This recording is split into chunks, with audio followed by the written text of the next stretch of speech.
झारखंड लोक सेवा आयोग जेपीएससी की परीक्षा प्रक्रिया और कार्य प्रणाली को लेकर अभ्यर्थियों का आक्रोश लगातार बढ़ता जा रहा है। राजधानी रांची स्थित जयपाल सिंह मुंडा स्टेडियम में जेपीएससी के मुद्दे पर छात्रों का प्रदर्शन अब व्यापक रूप लेता दिख रहा है। स्टेडियम में रोजाना हजारों की संख्या में अभ्यर्थियों का हुजूम उमड़ रहा है, जहां से छात्र छात्राएं राज्यव्यापी आंदोलन के लिए आगे की रणनीति तैयार कर रहे हैं। गुरु जी को आप देख रहे हैं।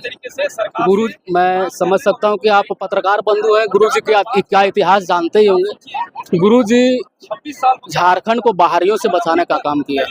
गुरु जी यहाँ के जो महाधनी लोग हैं, जो महाजन है, उससे झारखंड को बचाने का काम किया। गरीब गरुआ के लिए, मजदूरों के लिए, किसानों के लिए मिल करके लड़ने का काम किया, झारखंड को सजाने का काम किया।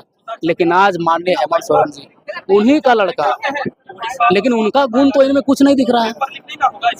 ये करोड़ों में आप देख रहे होंगे, जेपीएससी में करोड़ों में डील हो रहा है, और करोड़ों में डील यूपी वाले आकर के कर रहे हैं, हरियाणा के कर रहे हैं।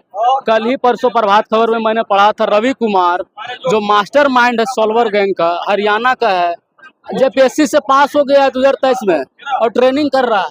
बताइए, ऐसे ऐसे लोग जो मास्टरमाइंड है पेपर लीक का, पैसा देकर के झारखंड में कोई ब्लॉक में जाएंगे, डीएसपी बन जाएंगे, क्या होगा झारखंड का? अरे भैया, पत्थर बेच लीजिए, कोयला बेच लीजिए, बालू बेच लीजिए, लेकिन पेपर मत बेचिए। आप एग्जाम बेच दीजिएगा ना, तो मैं समझता हूँ कि झारखंड का डूबना तय है। झारखंड अंधकार में चला जाएगा, यहाँ का भविष्य बिक जा रहा है। इसलिए ये काम मत करिए। मैं माननीय मुख्यमंत्री से बहुत दिनों से अपील कर रहा हूँ, ये छात्रों के रूप में हम लोग अपील ही कर रहे हैं, और यदि अपील नहीं मानेंगे तो अब लग रहा है कि सविनय से यदि नहीं मानेंगे तो अविनय अवज्ञा होगा, और जब अवज्ञा होगा तो पूरा देश जैन जी को जान रहा है। कुछ दिन पहले ही जैन जी ने जिस प्रकार से केंद्र सरकार के को भी झुकाने का काम किया है, ये जैन जी के आगे आपका अहंकार चलेगा नहीं, अहंकार आपको ले डूबेगा। रावण का अहंकार उसको जब उतना बचा नहीं सकता, जो उतना बड़ा साम्राज्यवादी, तो आप क्या है जी? आपको हमने वहां सत्ता दिया है, क्या अधिकार आप ही के बाल बच्चे हैं? आप ही को घूमने का है, इधर उधर ऐश करने का है? क्या किसान के बच्चे पढ़े और मर जाए? एक समय में नारा था कि लड़ो और पढ़ो, और आज मुझे लग रहा है कि हेमंत सोरेन के शासनकाल में नारा है पढ़ो और मर जाओ। संजीव कुमार, मैं अबरक नगरी से। बिल्कुल आक्रोश है, आक्रोश भी है, विनती भी है, बट हम लोग आक्रोश मर्यादा को पार नहीं कर रहे हैं। हम लोग बस शांतिपूर्वक से हम लोग आंदोलन किए जा रहे हैं। तो हम लोग की यही मांग है सरकार से कि सरकार हेमंत सोरेन सर जी, आप प्लीज हम लोग का मांग पूरी कीजिए। अगर ऐसे करते रहिएगा तो कब तक चलेगा बताइए? हम लोग भी स्टूडेंट हैं, हम लोग का भी जिंदगी बनाना, अगर ऐसे ही चलता रहा तो हम लोग का भी उम्र निकल जाएगा। बताइए, हम लोग घर पे बैठ के नहीं रह सकते हैं ना, हम लड़कियां हैं, हम लोग कब तक वेट करेंगे सर? कब तक? मतलब 10 साल से पेपर लीक, पेपर बेचना, क्वेश्चन रटवाया जाना, सीट बेचना, क्या चल रहा है सर बताइए? मैं रिक्वेस्ट करती हूँ, विनती करती हूँ सर, ये सब खत्म कीजिए। हम लोग का साफ सुथरा एग्जाम एग्जाम लीजिए, जैसे एससी, जेपीएससी, जैसे सीजीएल, उत्पाद सिपाही, फील्ड वर्कर। मैं अभी जस्ट उत्पाद सिपाही का एग्जाम दी हूँ, फील्ड वर्कर का एग्जाम दी हूँ। फिर उत्पाद सिपाही का सर मैंने 2024 जो रनिंग की थी, मेरा ग्रेड ए सेंटर दिया था, जो कि आप लोग देखे हुए थे, अप डाउन था सर।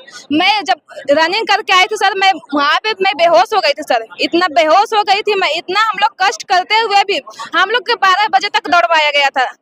उत्पाद सिपाही का रनिंग 12 बजे धूप में दौड़वाया गया था सर। तो हम लोग धूप में दौड़ते हुए, इतना मेहनत करते हुए सर, हम लोग इतना कष्ट कर रहे हैं सर। ऐसा मत कीजिए, पेपर मत बेचिए, पेपर लीक मत करवाइए, ये सब खत्म कीजिए सर, खत्म कीजिए। हम लोग कब तक ऐसे बैठे रहेंगे? मैं रिक्वेस्ट करती हूँ, विनती करती हूँ सर, हम लोग के मांगे पूरे कर दीजिए। सीबीआई जांच, ईडी जांच लगवाइए, और हम लोग का जितना भी एग्जाम झारखंड में करवाया गया है सबको रद्द किया जाए, जितना भी धांधली हुआ है।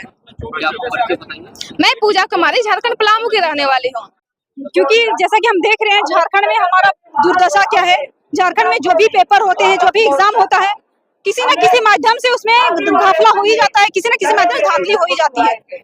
तो हम माननीय हेमंत सोरेन जी से रिक्वेस्ट करना चाहते हैं कि आप हमारी मांगों को सुने। हमारी तकलीफ को आपसे बेहतर कोई और नहीं समझ सकता। आप हमारे मुखिया हैं, आप हमारे पिता समान बड़े भाई हैं आप हमारे, तो हमारी तकलीफ को आपसे बेहतर कोई और नहीं समझ सकता। तो हमारी सबसे पहली रिक्वेस्ट ये है कि जो झारखंड में जो भी एग्जाम कंडक्ट करवाया जाता है टीडीपीएल कंपनी द्वारा, जो कि जेएसएससी द्वारा ऑलरेडी ब्लैक लिस्टेड किया जा चुका है, तो जब ये कंपनी रेप्यूटेड है ही नहीं, तो आप इस कंपनी को ऐसी कोई जिम्मेदारी ना सौंपे, और जो जिम्मेदारियां सौंप चुके हैं, जो भी एग्जाम कंडक्ट करवाया जा चुका है, उन सारे एग्जाम को कैंसिल करें और अच्छे से जो नियमावली पहले से बन चुकी है उसी नियमावली के तहत एग्जाम कंडक्ट करवाइए, और जो भी कट ऑफ है उसको कट ऑफ को जारी कीजिए, कट ऑफ जारी कीजिए हर एग्जाम में, क्योंकि हमारी जो दुर्दशा है आपसे बेहतर कोई नहीं समझ सकता। हम झारखंड के रीढ़ हैं, झारखंड के युवा हैं, हम झारखंड खड़ा तभी होगा जब हम खड़े हो पाएंगे, जब हमारे अंदर मजबूती होगी तो झारखंड मजबूत बनेगा। झारखंड में मिनरल्स बहुत है, झारखंड अमीर बहुत है, लेकिन झारखंड की सबसे बड़ी दुर्दशा यह है कि झारखंड के लोग निहायत ही गरीब हैं। गरीबी के पायदान में झारखंड सबसे ऊपर है, पेपर लीक के मामले में झारखंड सबसे ऊपर है, और झारखंड बेरोजगारी के मामले में सबसे ऊपर है। तो झारखंड हमारा जो सोना जैसा झारखंड, तो उसको वाकई सोना बनाने के लिए आपकी जरूरत है हमें। और मैं मानती हूँ कि आप बहुत अच्छा काम कर रहे हैं, लेकिन युवा रो रहे हैं, युवा तड़प रहे हैं, बिलख रहे हैं, और बिलख के आपसे न्याय की मांग कर रहे हैं और युवाओं के भविष्य की कामना कर रहे हैं। तो आप इसमें अपने महत्वपूर्ण योगदान को देते हुए हमारे इस प्रोटेस्ट को खत्म करने का प्रयास करें, ताकि हम सड़कों पे ना उतरे, हम पढ़ाई करें, और जो हमारा ये झारखंड है उसको देश में नंबर 1 स्थान पे लाने पे आप हमारी मदद कर सके, और हम इसको आगे की ओर ले जाएं। उम्मे हानी बोकारो से।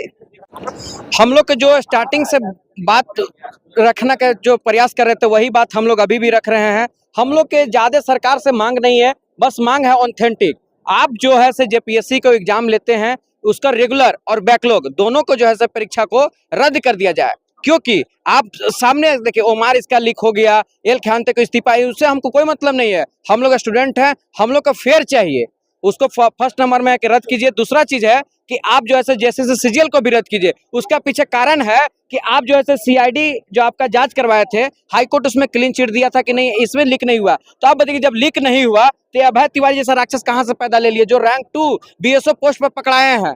ये कहीं ना कहीं सेटिंग से हुए हैं, और अपने तो करबे किए हैं, साथ साथ पत्नी के करवाए, अपना भाई के करवाए, भाई के पत्नी के करवाए, और न जाने कितने भी अभ्यर्थी को पैसा लेके ये झारखंड सरकार के लीगल एजेंट है अभय तिवारी। ये न जाने कितने मासूमों का सीट खा गए हैं। हम लोग जैसे मासूम जो परीक्षा दिन रात तैयारी कर रहे हैं, 2-2 रुपया जमा करके हम लोग ट्यूशन पढ़ाकर घर से किसी प्रकार से हम लोग को पैसा मिलता है, उस पैसा को हम लोग सही उपयोग करके हम लोग तैयारी कर रहे हैं। और हम लोग सर देखिए, हम लोग मिडिल क्लास फैमिली से आते हैं, और मिडिल क्लास फैमिली का जो है सरकारी नौकरी एक रीढ़ के हड्डी के समान होता है।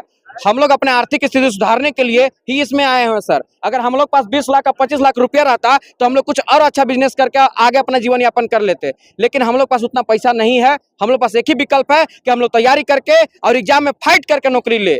बस सरकार से यही मांग है कि आप फेयर तरीका से एग्जाम करवाइए और हम लोग की नियुक्ति प्रक्रिया में नियुक्ति दीजिए। मेरा नाम पवन गोस्वामी है, हम डाल्टनगंज पलामू से आए हुए हैं सर प्रोटेस्ट में। वर्तमान में स्थिति को देखते हुए स्टेडियम परिसर और आसपास के क्षेत्रों में प्रशासन द्वारा सुरक्षा व्यवस्था पर भी पैनी नजर रखी जा रही है। धन्यवाद।